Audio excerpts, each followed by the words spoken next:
Welcome to Jeeves vlogs. மழை நேரத்தில் சூடாக களியும் கருவாட்டு குழம்பும் வச்சு சாப்பிட்டா எப்படி இருக்கும்? கருவாட்டு குழம்பு எப்படி செய்யறதுன்னு பார்க்கலாம்.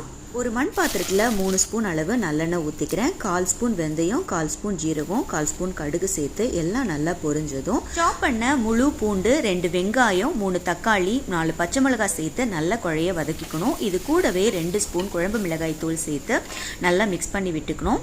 கட் பண்ணி வச்சுருக்க முருங்கைக்காய், கத்திரிக்காய், உருளைக்கிழங்கு சேர்த்து எல்லாத்தையும் நல்லா இந்த மாதிரி கிளறி விட்டுட்டு தேவையான அளவு தண்ணி ஊற்றி வேக வச்சுக்கிறேன். கொஞ்சமாக உப்பு போட்டுக்கிறேன். கருவாட்டில் உப்பு இருக்கும், அதனால் கொஞ்சமாக உப்பு சேர்த்துக்கிறேன். காய் நல்லா வெந்ததும் ஒரு நெல்லிக்காய் அளவு புளி ஊற வச்சுருந்தேன், அதை கரைச்சி ஊற்றிக்கிறேன். ஏற்கனவே கருவாடை சுடு தண்ணியில் நல்லா ஊற வச்சுருந்தேன், அதை இப்போ நல்லா க்ளீன் பண்ணிவிட்டு குழம்போட சேர்த்துக்கிறேன்.